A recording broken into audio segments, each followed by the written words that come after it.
Hi guys, welcome back. So today's video is about the updated fan chart page here on Familysearch. They've recently updated it and I want to show you guys all the new really cool updates. So yeah, that's what I'm going to show you guys. So first off, you'll want to sign into Familysearch. Then you'll want to go to your family tree. I have my tree in landscape with this, I believe, Claire Pay in the center. And I'm going to go up here to the top left corner and it says landscape, and I'm going to click on that, bring a drop down box, and we'll want to click on fan chart because I want to show you the new updates on fan chart. And it should put Claire Pay in the middle, the Claire Pay or Samuel here. So we'll find out. Let's click on fan chart. So this is the fan chart page here on Familysearch. It's just a new way or a different way to view your family tree. I'm going to briefly explain how this works in case you've never seen it. So Claire here is the center person. Generally it will be you or whoever you want to be the center person in the family tree. And then right above them is their parents, and above them is their grandparents, and then their great-grandparents. And then below her in the purple is her husband, and then below him, the light purple, is their kids. And then I have an arrow off to the side saying there goes more kids, and if we click on the arrow, we can scroll through and see more of her children. Same if they had another spouse, there would be an arrow on the side to view the other spouses. But she only has one spouse. If I didn't want Claire here to be the center person and I wanted Samuel, I would run my mouse over Samuel's name, and then you can see there is a dark gray little ring around the bottom with the fan chart symbol. We'll click on that and it would bring Samuel to the middle of the fan chart. See? Now Samuel is in the middle of the fan chart. If I wanted to view somebody's personal page, I would click on their name, not on the little gray bar, click on their name, and then click on their name again. And it would bring us to their personal page here on Familysearch. And close that. So those are the two little ways to, change a person. This is the bare basics of the fan chart and how it works. I'm gonna hurry and put Claire in the middle because I want her in the middle. And this is pretty much all it used to be able to do.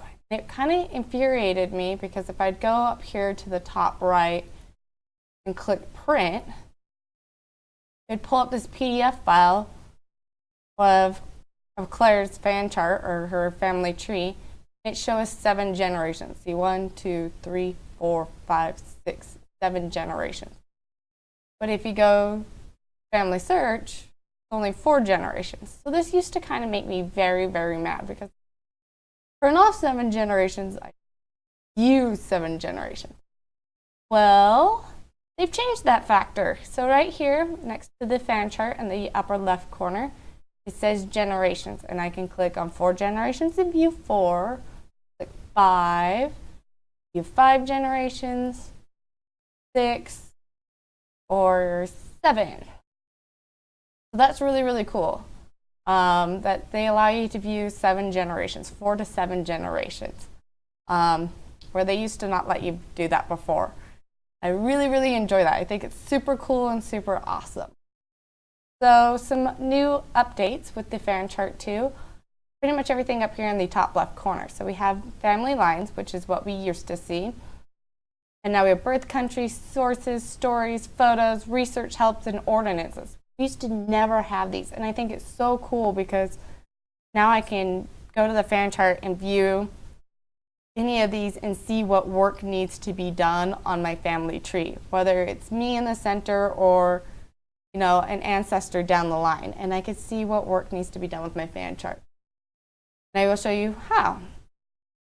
So birth country doesn't really show you work. I mean, I guess it kind of does, but the other ones more or less do. So if we click on birth country, it's going to show you where all the ancestors were born, or at least recorded where they were born. And they'll color code it. So let me show you. Let's click on birth country. Ooh, that is super pink. So Claire here is blue, and her father is blue, and her children are blue. And then everybody else seems to be pink, orange, or white. And if you come up here in the top right corner, it will tell you what the colors mean. So pink is the United Kingdom, blue is United States, orange is England, which is funny because United Kingdom and England are the same, kind of. Anyway, and white is unknown. So this is kind of cool because this can help you kind of guess what your ethnicity is, or you can view it and then compare it to your DNA test result if you do get a DNA test result, and see how close or how similar your DNA test result is to your actual family tree. Or if you don't want to pay for a DNA test result, you can view this and get an idea of what your ethnicity is. Granted, it's not 100% what your ethnicity is, because just because somebody was born in England does not mean they're English. I mean, there's a bunch of different races in England or the United Kingdom. Same with the United States. Just because it says United States doesn't mean that they're necessarily American. There could be tons of other races and be American. So take that with a grain of salt, or however you want to take that. Just know that just because it says they were born in that country doesn't necessarily mean they were that race. But this is super cool because now I can sit there and be like, okay, I can tell that I'm mostly United Kingdom or England. I have a lot of white in me.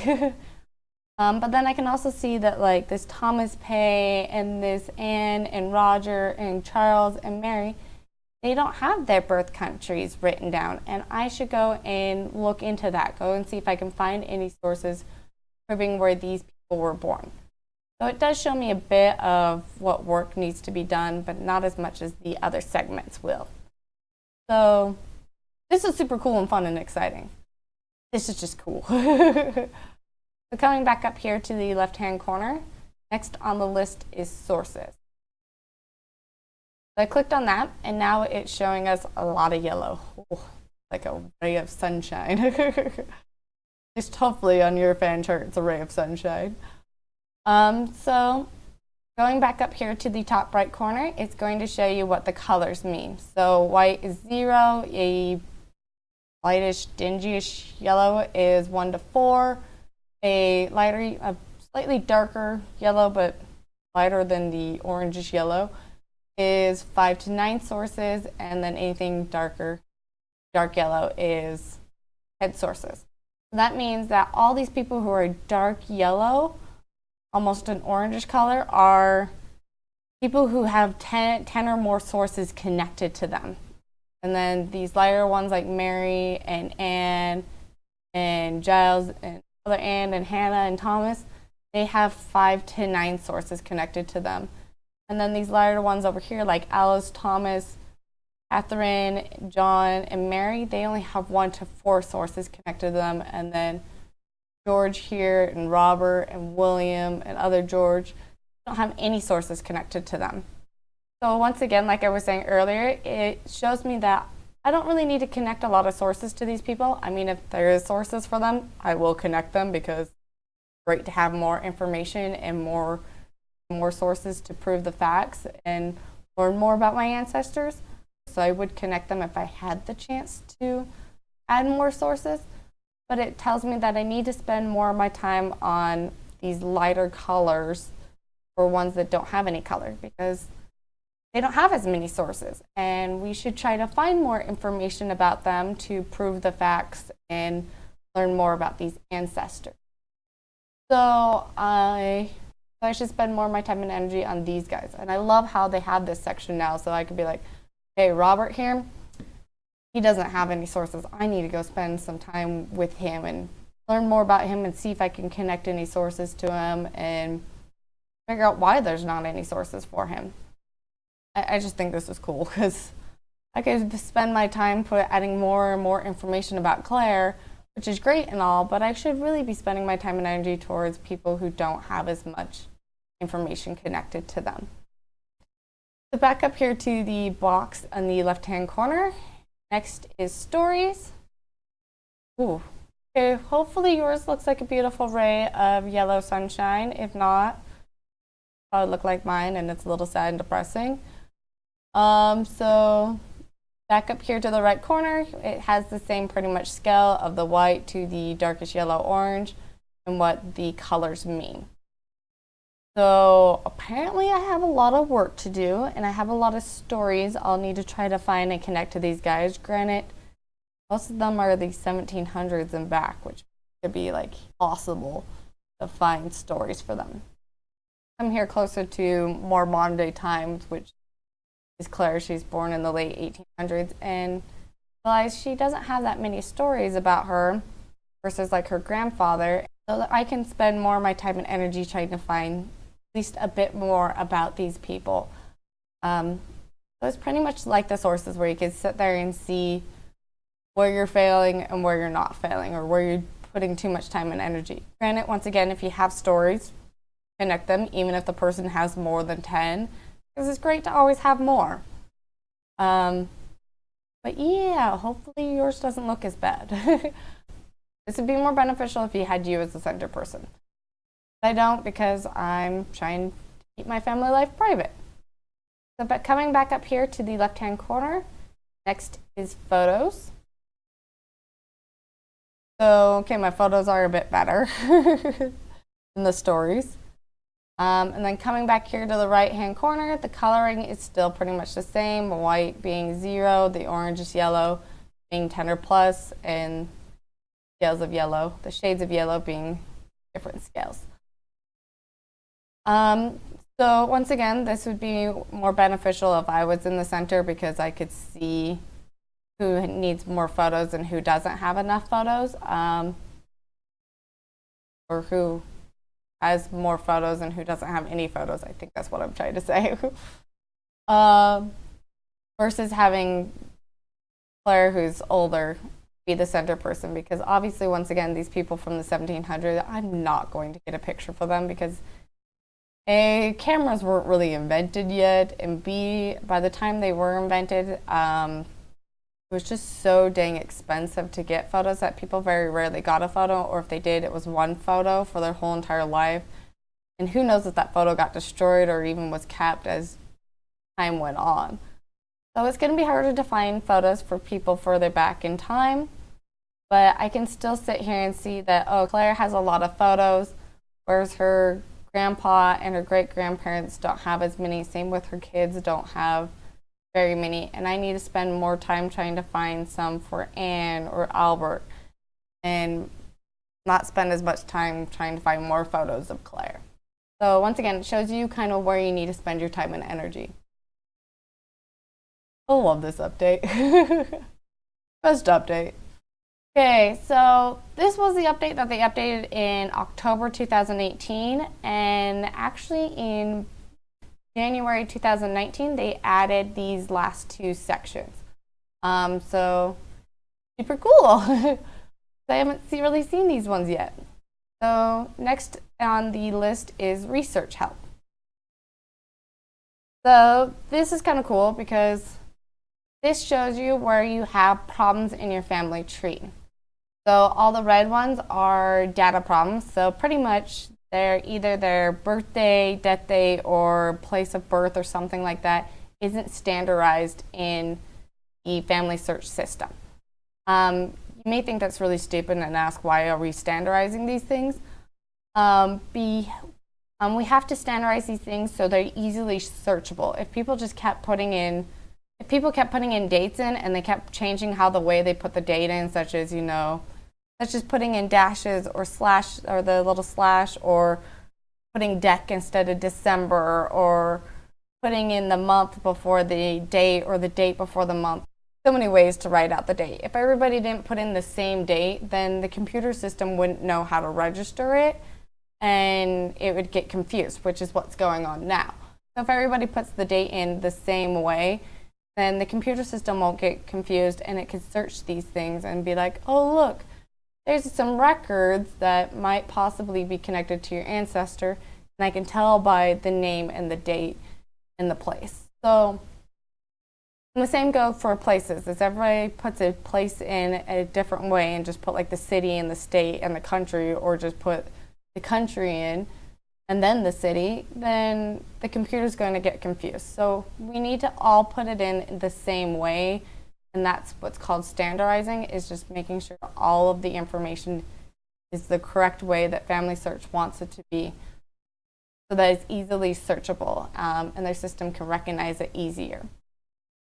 So you'll want to go through and change all those red ones, and that's good to see where all the data problems are. And then these blue ones, say they are record hints. So over here on the side it says they are record hints. That means there are sources such as birth certificates, death certificates, obituaries, marriage certificates, I don't know, anything that's a document is a record, and these are possible records that are your ancestors. They may not all be, but they possibly could be, and the computer system has realized, hey, this could be your ancestor due to, once again, the name, the date, and the place.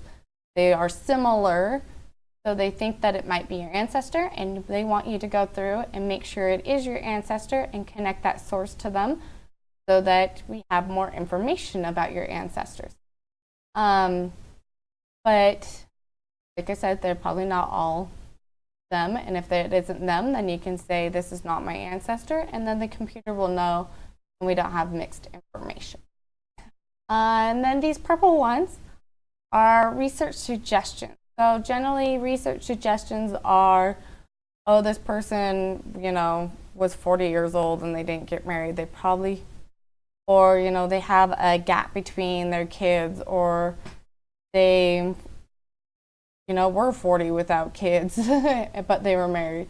So it just has different, everybody has a different one and different research suggestions. You'll have to just click on those and view those. So let's see like what Francis is. Click on his and then go to his personal page. And it says person may have another spouse. There's no evidence of another marriage, but this person lived long enough after the last spouse passed away to get married again. So they want you to connect sources or try to find sources to prove that if he did get married again, because it's a possibility. Ooh, let's close those. Let's see what John Blake has. John Blake says there might be another spouse or possible missing child. The last child was born 4 years or more years before the mother turned 40. So, see, every person has a different research suggestion. So you'll just have to go to each person and view it and see if that's a possibility or not, or see if it's something worth changing or looking into or not. Close out of that. So this is kind of cool because I can see where my tree needs some work and fix those problems or connect these sources that need to be attached to my family tree. Once again, I can focus my time and energy on these people or these people who are white and don't really have any problems or suggestions. So, okay, back up to the top left. The last one is ordinances. So if we click on that. Oh man, good, okay. I was worried that it was all gonna turn white and I'd be like, I'm sorry, let me change persons real quickly. Okay, I'll actually kind of show you. So once again, just like on the landscape tree, anybody who has green would mean that they have the green little temple on them, which means everything is ready to go. You just click on the person and reserve their temple ordinances. Granted, you might run into possible duplicates or the 110-year rule. They still need to work on that. But pretty much green means ready to go. Yellow means that more information is needed. So if you go to your landscape, that would be the people who have the little yellow temple icon. So once again, with like Anne here, I would want to see and go research help and go, yep, he has sources. Let me attach these sources and see if it gives me enough information about her so that I can be able to do her temple work. So that's kind of cool that I have these yellow ones and I can see where I need to focus my energy, and then hurry and switch to available research or switch to research help and be like, yeah, they actually have information I need for my yellows. Sorry, I'm getting a little switch happy here. Okay, so blue in the ordinance section, it means that the work is in progress. So these people, if you're on landscape, they would have the little blue temple. That means that it is in progress. In progress means that somebody has reserved the temple ordinance work, and they're in some type of progress of they printed it, but they haven't gone to the temple, or they've reserved it and they haven't printed it, or they reserved it and shared with somebody. So they're in some type of progress if they've reserved it, and it's going to be worked on sometime in the next 2 years. And if it isn't worked on in the next 2 years, then it will be released out to the public. That's what in progress means. It means somebody's reserved it and they're in the process of doing the temple work for this person. So yeah, that's kind of cool, because then I can see all these white people and that all their temple work is done and completed. Once again, it shows me where I can focus my time and energy and serve like the green people, and then these yellow people, try to see if I can find enough information on them to be able to do their temple work. So I hope you guys enjoyed this new update to the Familysearch fan chart. I know I'm enjoying it tremendously. I love this. It's like one of the best things Familysearch has done in a long time. I love it.